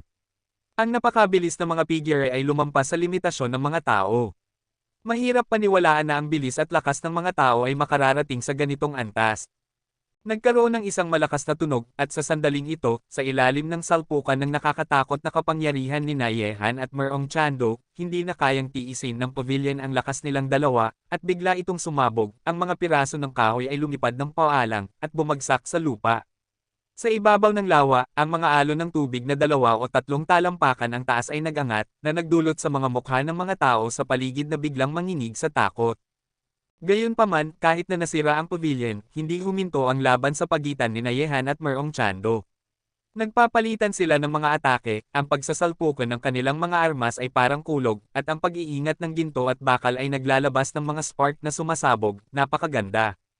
Sa panahon ng laban, pareho man si Yehan o Merong Chando ay nakatuon sa kanilang mga kalaban sa kasalukuyan. Ang dalawa ay naglaban na ng daan-daang galaw, at naramdaman nila ang makapangyarihang lakas ng bawat isa. Halos wala silang pagkakaiba, kaya hindi sila makapag-distract kahit kaunti, at ang kaunting pagkakamali ay maaaring humantong sa pagkatalo. Sa katunayan, sa antas ng realm, may kaunting puwang pa rin sa pagitan ni Yehan at Merong Chando. Sa ngayon, siya ay isang master sa huling yugto ng Peiyuan, at si Merong Chando ay isang master na nagbukas na ng Ren Veins, at nakasandal na siya sa realm ng Rendo, ngunit sa tulong ng makapangyarihang aura sa kanyang katawan at ang lakas ng Longquan Sword, kahit na mas mataas ang antas ni Merong Chando kaysa kay Yehan, kaya pa rin ni Yehan na makipaglaban sa kanya ng pantay. Kaya't labis na nagulat si Merong Tian sa fighting power ni Yehan. Ang taong ito na naglakas loob na hamanin ang kanyang labanan ay talagang may kakayahan. Siyempre, labis ding nagulat si Yehan sa lakas ni Merong Chando. Sa kanyang kasalukuyang estado ng lakas ng laban at Longquan, hindi lamang siya makikipag-duel sa isang master na nagbukas ng Ren Veins, kahit na siya ay nagdagdag, wala siyang magiging pressure. Nang hilingin ng puting mukha na military strategist na makipagkita sa kanya sa Jiangdi Park, nandoon si Yehan. Ang record ng pagpuputol ng 3 masters na nagbukas ng Renmai. Boom! Nagkaroon ng salpukan, at sa sandaling ito, umatras ang pareho at bumagsak ng direkta sa nasirang kahoy sa lawa, ngunit sa susunod na sandali, inihampas ni Merong Tian ang kanyang espada, at ang espada na ito ay direkta nang nagpapasabog sa lawa, na pumatay sa daan patungo sa posisyon ni Yehan na napakalakas. Sa pagkaharap sa kasing lakas na Merong Chando, alam ni Yehan na pinabayaan niya ang taong ito na mapagmataas at mayabang, kaya't hindi siya naglakas loob na maging pabaya. Agad niyang ipinakita ang Great Freedom Sword Art, ang kulog ay umuungal, at ang nakakatakot at malupit na enerhiya ng espada ay nag-transform sa nakakatakot na puwersa na humaharang sa espada ni Merong Chando. Sa ibabaw ng lawa, ang tubig sa lawa ay nagiging magulo, at ang mga haligi ng tubig ay humahampas sa hangin ng 5 o 6 na metro ang taas. Ang nakakagulat na tanawin ay hindi maipaliwanag. Siyempre, nang sumabog ang lawa at umulan, nakasakay na si Merong Tian sa mga alon, kaya walang kapantay, na parang siya ay nasasapnan ng liwanag ng isang Diyos at tao, kaya't ang mga kilalang tao mula sa lahat ng dako ng Timog ay sa wakas nakita ang Diyos na anyo ng pinakamagaling na binata sa Timog. Ang aura sa katawan ni Yehan ay inilapat sa kanyang mga paa. Agad, ang sirang kahoy na kanyang tinatapakan ay tila isang speedboat na sumasabog patungo kay Merong Chando, na dumarating sa mga alon. Sa loob lamang ng isang segundo, ang dalawang pambihirang armas ng Longquan at Tai ay nagbanggaan ng mabangis, at ang nakakatakot na lakas ay naglalabas ng isa pang malakas na pagsabog sa ibabaw ng lawa, at ang tubig ng lawa ay bumagsak, kapwa sina Yehan at Merong Tian ay nabasa, ngunit ang mga mata ng bawat panig ay nananatiling mapanlikha. Ang hangarin ay napakalakas, at ang masasamang espiritu ay kahanga-hanga. Walang labis na salita, sa ibabaw ng lawa, muling sinimulan ng dalawa ang isang bagong pag-uusap, na nagtatanghal ng isang matinding laban sa ibabaw ng lawa, ngunit sa pakikipaglaban sa ganitong antas, alam ni Yehan at Merong Chando na, kung nais mong talunin ang kalaban, bukod sa patuloy na makipaglaban, maaari mo lamang hanapin ang mga kahinaan ng kalaban sa labanan, at bigyan ng nakamamatay na suntok sa kritikal na sandali. Gayunpaman, parehong sobrang matalino na henyo sina Yehan at Merong Chando, at napakahirap hanapin ang mga kahinaan ng isa't isa sa ganitong laban, dahil ang paglalantad ng kahinaan ay nangangahulugang pagkatalo, at walang sino man ang manggahas na maging pabaya. Sa ganitong paraan, ang laban sa lawa ay tumagal ng 1 oras, at ang mga celebrity na dumating upang panoorin ang laban ay nahop. Gayunpaman, ang laban na tumagal ng 1 oras ay labis na nakakapagod para sa parehong Yehan at Merong Chando. Ang ganitong laban ay hindi lamang mabilis na nauubos ang lakas sa katawan, kundi pati na rin ang mental na pagkapagod, dahil kung hindi ka mag-iingat, tiyak na magkakamali ka, at hindi nila kayang maging pabaya. Kaya't huminto ang unang araw, at ang unang hari ay nakatingin kay Yehan, ang mga mata ni Merong Chando ay nanatiling mapanlikha, aaminin kung pinabayaan kita, pagdating sa lakas, pantay tayo. Pinabayaan din kita, Merong Chando. Tapat na sinabi ni Yehan. Talagang pinabayaan niya si Merong Chando. Ang batang ito na nagmula sa pamilyang Merong ay hindi lamang mataas sa negosyo, kundi pati na rin ang kanyang sariling lakas ay isa ring pinakamataas sa kanyang henerasyon, hindi nakakagulat na siya ay napakamapagmataas at mapanlikha. Anong palagay mo sa isang draw? Tumangala si Yehan kay Merong Chando at nagpatuloy. Maaari bang matukoy ng dalawa ang nagwagi? Tungkol dito, walang makakapagsabi. Siyempre, hindi ito ang dahilan ni Yehan upang huminto, kundi dahil hindi kalayuan mula sa lawa, isang anti-gang bangka ang lumapit sa kanilang direksyon. Sa bangka, nararamdaman ni Yehan ang isang nakakatakot na titig na nakatingin sa kanya. Tumango ng walang pakialam si Merong Chando, ang ganitong wakas ang pinakamainam. Natapos ito sa isang draw na nagulat sa mga kilalang tao sa paligid. Gayunpaman, ang lakas na ipinakita ni Yehan sa laban kanina ay talagang napakalakas. Nakita ng lahat ito. Hindi kayang ganap na supilan ni Merong Chando, ito rin ay nagbigay ng malalim na pagkagulat sa marami. Hindi nagkamali si Yehan na naglakas loob na hamanin si Merong Chando. Lumalabas na siya mismo ay isang nakakatakot na master. Siyempre, hindi ito nangangahulugan na mayroon ng kakayahan si Yehan na makipaglaban kay Merong Chando. Sa pananaw ng kanyang sariling lakas, maaaring pantay sila ni Merong Chando, ngunit huwag kalimutan na may Merong sa likod ni Merong Chando. Bukod pa rito, nakapagpatibay na si Merong Chando ng isang pundasyon sa mundo ng negosyo sa Timog, at kakaunti ang makakapantay sa kanya sa impluwensya. Kabanata 309. Sa usaping pinagmulan ng pamilya, kapangyarihan, at impluwensya sa mundo ng negosyo, paano makakapantay si Yehan kay Merong Chando? Ang numero 1 binata sa Timog ay hindi basta-basta na matatakpan. Alam ito ni Yehan, na hindi pa siya ganap na makapagpabagsak kay Merong Chando, ngunit unti-unti niyang makakamit ito. Nasa landas na siya ng tadhana, kaya wala na siyang ibang pagpipilian. Sabi nga, hindi maaaring magkasama ang dalawang tigre sa isang bundok, maliban kung isa ay lalaki at isa ay babae, imposibleng maging magkaibigan sina Yehan at Merong Chando, lalo na't hindi sila maaaring magpasakop sa isa't isa, kaya't isa lamang sa kanila ang dapat ganap na bumagsak. Noong nakaraan, marahil hindi pinansin ni Merong Chando si Yehan. Isang bagong mayaman lamang ito na may kaunting reputasyon sa East China. Paano siya makakapantay sa kanya, ang number 1 na binata sa Timog? Ngunit matapos makita ang lakas ni Yehan ngayon, alam ni Merong Chando na kahit hindi pa kayang ihambing ng kanyang kalaban ang kanyang sarili sa ngayon, upang maiwasan ang mga problema sa hinaharap, kailangan niyang alisin si Yehan sa lalong madaling panahon. Hindi siya papayag na may sino man sa timog ang maging banta sa kanya. Sa ibabaw ng lawa, isang bangkang kahoy na may anyong turista ang dahan-daang lumapit. Ang parehong mga mata ni Yehan at Merong Chando ay nakatuon sa bangkang ito. Pareho nilang naramdaman na may isang master na may nakakatakot na lakas sa bangkang ito. Nang lumapit ang bangka, makikita ang isang matabang babae na nakaupo sa loob. Ang mukha ng babae ay kasing bilog ng jade, at nakasuot siya ng itim na cheongsam. Sa kanyang edad, dapat ay nasa kanyang 30 taon na siya. Tinitingnan niya sina Yehan at Merong Chando na may ngiti sa kanyang mukha. Sa likuran ng babae, may isang babaeng may walang pakialam na mukha at isang monghe. Ang monghe ay may hawak na mga butil ng Budismo at nagbubulong ng mga salita na parang nagdarasal.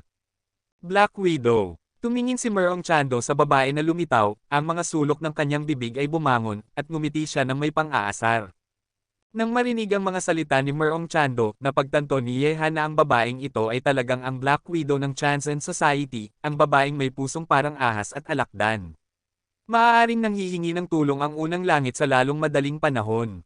Kung hindi, bakit pa darating ang Black Widow sa Jiangsu at Zhejiang? Nang makita ang bangkang kahoy na lumalapit sa posisyon ni Yehan at Merong Chando, ang mga mata ng mga celebrity sa paligid ay nakatuon din sa bangka, at nagtataka sila kung sino ang makakapunta rito. Sa ilalim ng mga mata ng lahat, ang babae sa bangka ay naglakad palabas, ang kanyang mataba at sexy na katawan ay nagpagulat sa lahat sa paligid. Hindi lamang maganda ang babaeng ito, kundi naglalabas din siya ng isang lasa ng isang mature na babae, na hindi maiiwasang nais ng mga tao na sakupin siya. Ngunit kung alam ng mga tao na ang magandang at sexy na babae sa harap nila ay ang Black Widow, isang babaeng nagagalak sa pagkuha ng buhay ng mga kalalakihan, tiyak na hindi magkakaroon ng ganitong mga saloobin ang mga naruroon. Young Master Merong, karapat-dapat kang tawaging pinakamagaling na binata sa timog. Mukhang nahuli ako ng kaunti at na-miss ko ang kagandahang tanawin. Lumabas ang Black Widow mula sa cabin, ang kanyang mukha ay tila hindi kailanman nawawalan ng ngiti, at maaari mong maramdaman ang isang uri ng liwanag na katulad ng pagmamahal ng ina, na hindi maiiwasang magkaroon ng magandang impresyon sa kanya. Ngumiti si Merong Chando, at sinabi, ang madam ay tila masaya, ngunit dumating siya mula sa Dongguan patungong Jiangsu at Zhejiang. Isang kabaliwan lang ito, natatawa ang madam. Lumapit ang Black Widow ng ilang hakbang, at sinabing may ngiti, kabaliwan. Ang taong makakapagpahinto kay Ginoong Merong, kung ito ay isang kabaliwan lamang, hindi na ako kailangan pang maglakbay mula Dongguan patungong Jiangsu at Zhejiang. Sabi mo, Ginoong Ye. Tumingin ang Black Widow kay Yehan, ang batang umuusbong, talagang hindi niya siya pinahalagahan. Sa orihinal, akala ng Black Widow ay manunood lamang si Yehan mula sa kabilang panig ng Shanghai City, at aani ng mga benepisyo ng mangingisda, paano niya naisip na mananatiling tahimik si Yehan. Ang mapanlikang tao ay nakilahok, at ang unang pag-atake ay isang napakalakas na hampas, na hindi lamang nag-alis sa dalawang general ng Sushutang, kundi nagdulot din ng mabigat na pagkasira sa kanyang Chansen Society, na pinilit siyang dumating mula Dongguan upang pangasiwaan ang kabuuan. Pasensya na sa aking kamangmangan, hindi ko naintindihan ang sinasabi ng madam. Malamig na sinabi ni Yehan. Hehe, kung ikaw ay ganoong klaseng tao na walang muwang, wala nang matalinong tao sa mundong ito. Tumingin ang Black Widow kay Yehan na may ngiti, at hindi siya makikita ng galit sa kanyang mukha, na parang nakikipag-usap siya kay Yehan na parang nakikipag-chat sa isang kaibigan. Sinabi ni Yehan, kung ang madam ay nandito lamang upang makipag-chat, humihingi ako ng tawad, wala akong oras para dyan, kaya hindi kita sasamahan. Sandali lang. Nang makita na si Yehan ay malapit nang umalis, sinabi ng Black Widow, Ginoong Ye, maaari mo bang akayin ako sa bangka at pag-usapan ito? Ngayon ay dumating ako dito para sa iyo. Sa tingin ko ay bibigyan mo ako ng pagkakataong ito, hindi ba? Tumingin si Yehan sa Black Widow at napatagal ng sandali, pagkatapos ay sinabi, dahil ang madam ay taos-pusong nag-anyaya, tiyak na hindi ko ito tatanggihan. Pagkatapos ng lahat, ang katawan ni Yehan ay sumabog, at nakatapak siya sa lawa. Gayunpaman, sa oras na si Yehan ay malapit nang bumaba sa wooden boat, ngumiti ng maliwanag ang Black Widow, at dahan-dahan siyang umatras. Ang babaeng nakatayo sa likod niya at ang monghe ay sabay na kumilos, na humahampas kay Yehan. Ang mga alon ng nakakatakot na kapangyarihan ay naglalabas mula sa kanilang dalawa. Hindi maganda. Nagtataka ang mga mata ni Yehan, nagmadali siyang umatras. Ang Black Widow, isang walang kahihiyang babae, ay talagang nanukso sa kanya at nais na harapin siya dito. Talagang hindi niya pinahalagahan ang mga balak ng babaeng ito, ngunit mabilis na umatras si Yehan, ang babae at ang monghe ay mas mabilis na kumilos, isa sa kaliwa at isa sa kanan, at hawakan ang kamay ni Yehan sa loob ng isang iglap. Roar! Sa kritikal na sandali, dumating sina Shaben at Jolai. Bumaba sila mula sa langit na parang mga Diyos ng digmaan. Sinipa ni Jolai ang babae, at si Shaben ay nag-slice sa hangin gamit ang Yanyo knife. Kung ang kutsilyo ay hinati ang monghe sa gitna, nakitang ang monghe ay napilitang talikuran si Yehan. Ang mga butil ng budismo sa kanyang kamay ay nagbago sa isang nakakatakot na nakatagong armas at inatake si Shaben. Ang pagsabog ng budista ay napakalakas na biglang samuka si Yehan ng isang bangkos ng dugo at halos nahulog sa lawa. Gayunpaman, sa tamang pagkakataon ng pagsama ni Jolai at Shaben, nakatulong ito kay Yehan na malampasan ang krisis. Nang makita ito, lihim na naisip ng Black Widow na sayang, halos nakuha na niya si Yehan. Ang kanyang ideya ay napakasimple. Upang makuha si Yehan, katulad ng pag-aresto ni Yehan kay Jiang Xiaofeng noon, gusto rin niyang dakpin si Yehan. Hayaan ng mga master sa likuran ni Yehan na mag-ingat na hindi naglakas loob na labanan ang Chanzen. Para dito, mas gugustuhin niyang maging isang walang kahihiyang at tusong babae, ngunit sa kasamaang palad, isa na namang hakbang na lang. Gayunpaman, sa sandaling ang Black Widow ay lihim na nag-iisip ng pagkasaya, isang tanawin na nagbigay sigla sa kanyang mga mata ang lumitaw. Sa puntong ito, isang itim na anino ang sumabog patungo kay Yehan na may nakakagimbal na pagnanais na pumatay. Ang laban kay Merong Chando kanina ay talagang nagdulot ng labis na pagkapagod kay Yehan, at ngayon ay pinilit niyang tiisin ang kamay ng monghe, at nasugatan na siya, ngunit nang si Yehan ay samuka ng isang bangkos ng dugo at nagtatangkang tumayo, sa likuran niya, isang nakakatakot na pagnanais na pumatay ang nag-uumapo. Si Merong Chando ito, si Yehan ay banta sa kanya, at dahil ito ay isang banta, hanggat may pagkakataon, tiyak na aalisin niya si Yehan sa ganitong paraan, upang maiwasan ang mga problema sa hinaharap, at ngayon, ito ang pinakamainam na oras para kay Merong Chando, kaya tiyak na hindi niya palalagpasin ang magandang pagkakataong ito. Sa ilalim ng lupa, walang reputasyon, at karaniwan lamang na samantalahin ang panganib ng ibang tao at saksakin sila mula sa likod. Merong Chando, hayop ka. Nagbago ang mga mukha ni Xu Qing at ng iba pa sa pampang ng lawa nang makita nila ang eksena. Bilang numero 1 binata sa timog, napakawalang hiya niyang atakehin si Yehan sa ganitong pagkakataon. Kabanata 310. Nang magnisi, isang duguan na sugat ang nabuo sa likod ni Yehan dahil sa tie sword na hawak ni Merong Chando. Kung hindi agad nakilo si Yehan at hindi siya nakaiwas, malamang na napatay na siya ng espada ni Merong Chando. Nawala na ang buhay ni Yehan. Gayunpaman, hindi man lang binigyan ni Merong Tian si Yehan ng pagkakataon na muling kumilos. Matapos niyang magtagumpay sa isang galaw, patuloy na lumapit ang kanyang katawan kay Yehan. Ang tie sword sa kanyang kamay ay kumislap ng malamig, at naghampas siya ng higit sa 10 espada sa isang iglap na nagdulot ng dagdag na sugat sa katawan ni Yehan.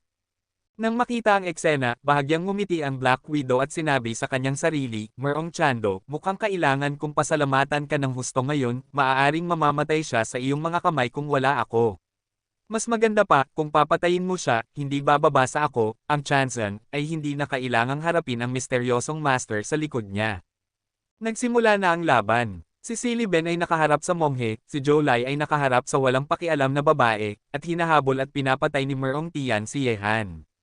Sa paligid ng lawa, ang mga celebrity mula sa buong mundo ay nanunood ng eksena na ito na may malalapad na mata. Ang pangyayaring ito ay umabot sa ganitong punto ngayon. Talagang hindi nila inaasahan na ang orihinal na kompetisyon ay naging isang pagpatay. Kung magpapatuloy ang ganitong momentum, hindi bibitaw si Merong Tian kahit na hindi mamatay si Yehan ngayon. Napansin din nina Shaben at Jolai ang sitwasyon ni Yehan sa oras na ito, ngunit wala silang magawa upang tulungan si Yehan. Wala gaanong pressure si Jolai sa pakikipag-usap sa babaeng iyon, ngunit ang pakikipaglaban ni Shaben sa monghe ay tila napakahirap. Ang monghe ay isang master na mas malakas pa kaysa sa unang Heavenly King.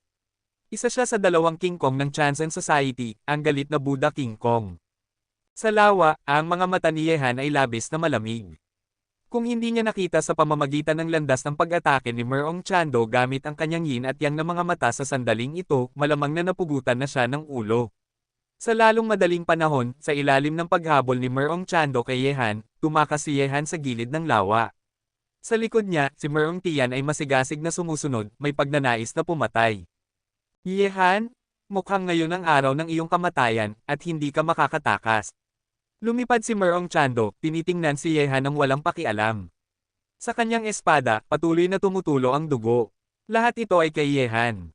Para sa Black Widow, malaking tulong si Merong Tian sa kanya, ngunit para kay Merong Chando, malaking tulong din sa kanya ang Black Widow. Tumingin si Yehan kay Merong Chando na may malamig na mga mata, pagsisisihan mo ang ginawa mo ngayon. Kung gusto mong patayin ako, ikaw, Merong Chando, ay hindi karapat-dapat.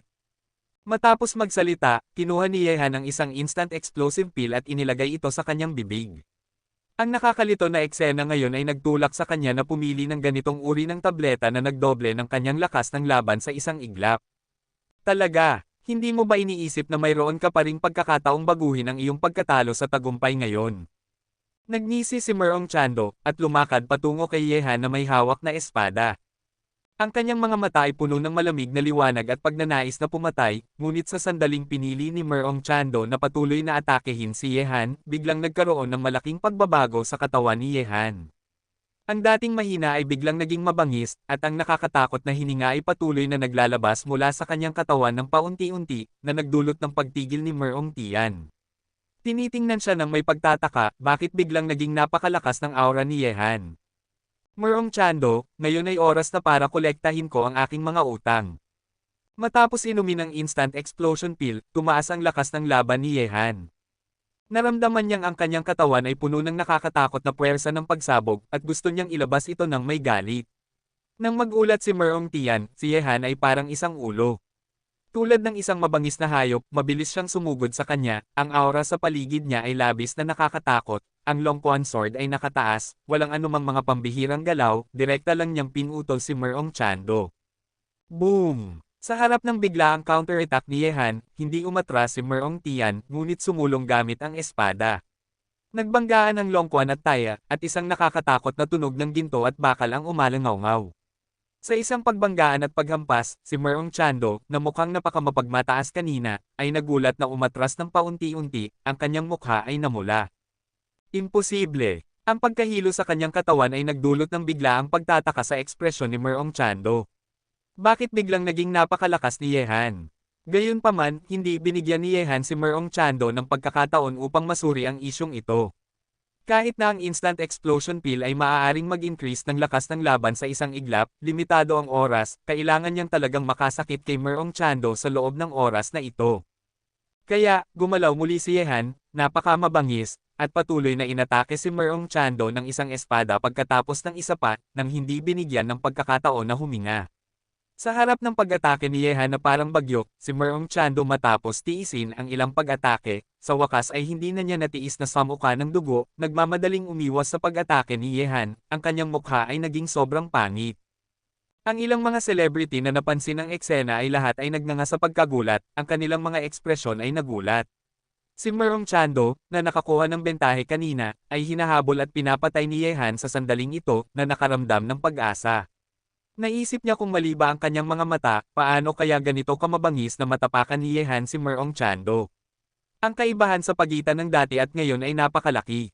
Imposible ba ito? Paano nangyari ito? Maaaring mas malakas pala si Yehan kaysa kay Merong Tian mula pa sa simula, at ang lahat ng ginawa niya kanina ay isang panlilin lang. Ang mga katanungan ay lumitaw sa isipan ng mga celebrity na nanonood. Talagang hindi nila maintindihan kung bakit mayroong ganitong malaking kaibahan sa sitwasyon. Umalis ka. Nang makita na muling umaatake si Yehan gamit ang espada, nagngangalit na umungal si Merong Chando. Lumipad ang Hanyijan at bumagsak sa lupa, samuka siya ng dugo mula sa kanyang bibig. Merong Chando, paano ang pakiramdam na matapakan ng isang tao? Tumawa ng malakas si Yehan. Tinitingnan niya si Merong Chando na parang isang patay na tao, isang tingin ng pangmamaliit, tulad ng kanyang dating pagtingin kay Yehan. Walang kahihiyang pangmamaliit, ang ganitong uri ng tingin ay nagparamdam kay Merong Chando na siya ay lubos na nainsulto. Hindi pa siya nakaranas ng ganitong kahihiyan na nais niyang putulin ang ulo ni Yehan at gamitin ito bilang isang palayok. Ngunit nang handa ng patuloy na harapin ni Yehan si Merong Chando, gumalaw ang mga gwardya ni Merong sa paligid niya, at isang serye ng masiglang mga figure ang sumugod, at agad nilang inatake si Yehan. Ang mga master ng Yuan Jijing ay hindi maabot ng mga ordinaryong tao, at napakakatakot din na atakihin si Yehan ng sabay. Gayunpaman, sa harap ni Merong Wei, wala nang pakialam si Yehan.